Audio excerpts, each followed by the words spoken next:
Oh, good morning, gorgeous people. Here's our mug for today. I have piles of mugs. It drives my children's nuts because I don't have matchies. I try to stick with blues and whites, but I get these gorgeous gifts all the time, and I love a good mug. I also like a good goblet for wine. But anyways, this one is be real, be yourself, be unique, be true, be honest, be humble, and be happy. This mug was phenomenal because about 2011, 2012, I came up with an idea and approached our local Starbucks. I was driving down Bell Boulevard and it was a gloomy winter day. And I thought, oh my God, how can I just bring sunshine? Because sunshine makes me happy and I can't be alone on that. And so I went in there and we collaborated and we created, I think it was a 12 or 14 day Find Your Sunshine plan. They handed out little programs and plans and people could come in for classes. And then we did stuff in Starbucks and every day was something, but it was be contagious. That's where that came from. Or be yourself. And so then when this gift from a gorgeous girl was given to me, it just was so special and so sweet. And ironically, we named our dog B, B-E-A. I love it. Be yourself. Believe. Just anyways. Okay, you got a little bit of a crazy from me for the moment. Today is Thirsty Thursday. Now, first off, the name didn't come from me. I gotta tell you, Thirsty Thursday came from TIHC, the gang over there. They did a fun little thing on Thursday nights. So I scooped it from them. And we are talking about drinks, hydration, because it's a big part of where we're at. The idea of these videos and this get together is not for shaming and it's not for judging. I'm not going anywhere near that. It's just for maybe information and most importantly, community and support. So whatever you feel you need and you want to take from it. So a lot of people right now during Corona do not want to change things, do not want to challenge themselves, and they've been advised not to. And that's okay if that works for you. It's going on a while. It may go on for a little bit longer. And maybe you might be finding that some of your routines and habits that you did pre-Corona, they fell into this life. And now maybe I find anyways, I'm looking at some uglies. I'm looking at habits and routines and I'm kind of going, why am I doing that? Why am I eating that? Why am I drinking that? Those are my go-tos because let's be honest, we're in a community, we're in a life of numbing ourselves and we're in a life of comforting ourselves, and huge comforts are our drinks and our foods. So when we have to get quiet, which is the beautiful thing that Corona has brought for a lot of us, that quiet is uncomfortable. And when Glennon Doyle says we can do hard things, we're not talking about, digging a hole in the backyard. We're talking about going deep. We're talking about thinking about why we do things, thinking about the decisions we have made in the past and not harboring on them, but acknowledging maybe what I talked about yesterday, where we need forgiveness, we need to allow forgiveness and we need to allow to be open for change. And, there's piles of stuff, that inward work. It's hard. So one of the things that goes with that are habits and routines. And so Thirsty Thursday is about giving you options and maybe other ways to look at things. And please remember that you're never alone. So even though you may be thinking some way or you may be doing something and you might be going, holy shit, how did I end up, blah, blah, blah, blah, blah. I guarantee you're not. And it's also why I am becoming such a crazy person about sharing stories, sharing honest, truthful, real stories, because I believe that connects me to you and you to me and out and about. We have a commonality amongst all of us. And whether it all comes down to love, self-love, and everything that kind of goes from that, or coming backwards from fear, there's that common space, and I think it allows each of us to be seen and to be heard and to maybe step into our bravery. So here's some brave talk. I wanted to throw out a thought to you. Hydration is a huge component. It affects so many things. Let's start with your face, your hair, all that surfacey stuff. Hydration, you look fresh. Number 2, and if you aren't sure where your hydration or dehydration is, look at your pee. We got a lot of color going and a lot of smell. There's a really good chance you're dehydrated. And now remember, if you're at that point, you're already well dehydrated by 48 hours a minimum. The other part about hydration is that it can make you feel hungry when you're not really hungry, which these are not new things for you guys to know, but sometimes the only reason I'm mentioning this is so you have a reminder.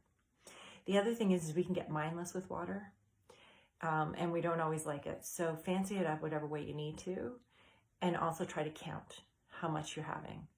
I'm a big believer in having that big glass or a big mug beside my bed. So before I get out of bed in the morning, I make sure that that baby is done. So I get that in me. I totally get peeing all night too. I've had 4 babies and I'm almost 50. I get it. Cut yourself off, but that doesn't mean that between 7 a.m. and 7 p.m. you can't be drinking and getting what you need to get in you, okay? The other thing is about this whole group and conversation, and what I initially spoke to was my drive and desire and like on life is reducing inflammation in my body so I then can share it with other people, because again, I know I'm not alone. And inflammation can be so painful in a variety of ways in your body. And for me, it's in my muscles. And so I have to really find that balance of what I'm consuming. My hydration level is huge, because if I'm dehydrated, I get more sore. My movement, how much cardio I do, how much strength I do, all of that. And then of course my quality of food. We'll talk about that another time. So some of the things that I focus on with keeping my inflammation down is that I have ginger in my water. And if I'm not getting enough ginger, I will put it in my juicer, which I highly recommend. I don't know if I bought myself a juicer on Boxing Day and it has been wonderful. I also add turmeric and lemon. So you can have those, keep them in chunks if you're going to cut them up and put them in your water, and just keep adding water to them all day. If you have any questions about that, feel free to just message below, because everybody's got the same questions. It's not a pain in the butt to be messaging. And secondly, I challenge you, if you're up for it, to look at your routines. So I'm a coffee lover, hot, black, and strong. That's how I like it. All my kids could tell you that as well. How did your mom like your coffee? I got to the point in my life that I was drinking coffee before bed, and I would fall asleep with like a cup on my side table. Something wrong with that. So it took me a while to really work on changing my habits and changing my ways and reducing how much coffee is in my system. It worked against me. It almost clobbered me. So I'm to the point where I really now can listen to my body. I have about 2 cups a day, and that's it. And that's the way that works. But that's been over 8 years that has taken me to get to that place. So if you feel like you're drinking a little and you're feeling your stomach's getting a little turny, or you're feeling a little shittier after a 3rd cup or 4th cup, maybe challenge yourself and really be cognitive of what you are actually drinking. The same can go for evening drinks, but we'll talk about that another time. I'll leave that with you. And then the last bit that I wanted to just kind of put out there, when we're looking at changing our ways, one of the big things, which I keep kind of talking about, and I don't really need to talk about it because you're living it, is this looming intensity that's happening with the corona.